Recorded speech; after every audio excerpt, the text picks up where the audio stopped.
Formal military dismissals under Don't Ask, Don't Tell started with the Clinton administration and continued through the Bush White House.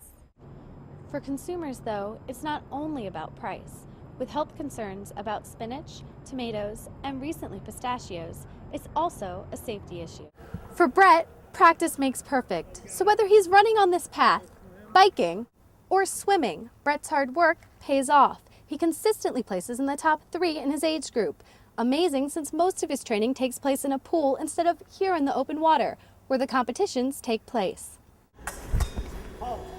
You think this is easy? It's not. Learning the strategic moves of the sport can be a challenge.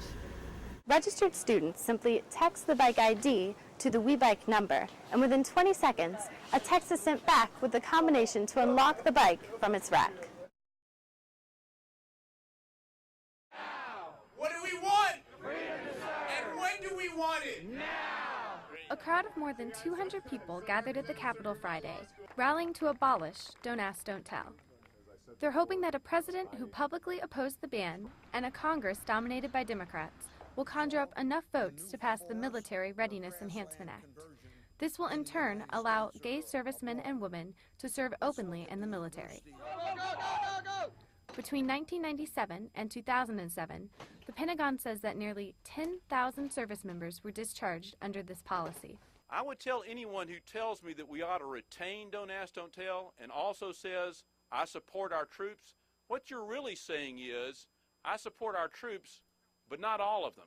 Admiral Greta Kammermeyer, one of over a dozen speakers, shared her story of how she was discharged from the military for disclosing her sexual orientation. For the past 16 years, we've been hearing that gays and lesbians in the military would undermine morale and discipline. Hello? How's that possible? There are 65,000 of us serving in the military today, and we're not undermining morale and discipline. Formal military dismissals under Don't Ask, Don't Tell started with the Clinton administration and continued through the Bush White House.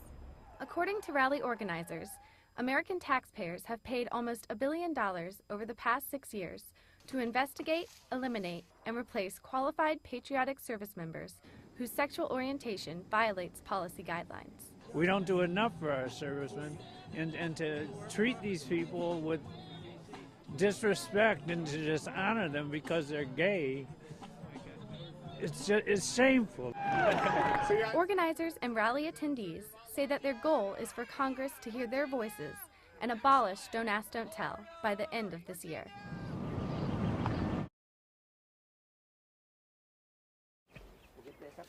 The economy may be in the red, but the demand for safe green vegetables remains a priority among consumers.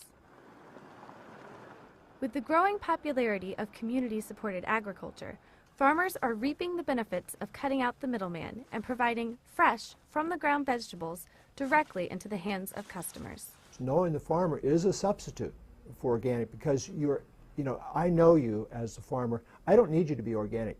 I've been to your place, I know what you do, it's good enough for me. To participate in a CSA, consumers buy shares of produce from a farmer who offers a limited number to the public for the growing season, which usually runs from March to around June. The cost for garden fresh food runs on average $15 to $20 a week. It is more expensive, obviously, than what you get in the supermarket, but at the same time, I think you're getting a lot better quality food. From Maryland to California, the number of customers participating has grown to over 400,000. There are so many more people who want to buy local than there are farms willing to deliver. Last year, when we had our sign-up period that starts in August, we were full in 6 days. For consumers, though, it's not only about price. With health concerns about spinach, tomatoes, and recently pistachios, it's also a safety issue. I don't have to go into the store and wonder, okay, where did this come from? How many airplane trips did this package of lettuce take? Unlike a grocery store, the consumer also has a special interest in the success of the farm. The consumer gets to share in the risk of farm production.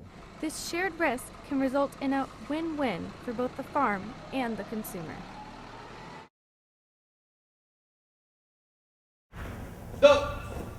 This is not your average black belt, and this isn't your average college lecturer.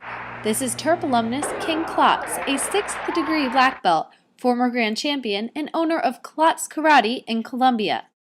I never thought I'm going to open my own school. It was really I wanted to be a competitor. But he excelled at both. He started teaching when he was 14 and quickly found himself caught up in the world of competitive Tang Soo Do.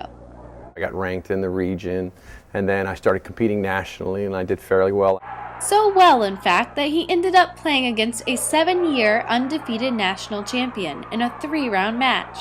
Amazingly, the match was extremely close. Klotz ended up losing by only a point.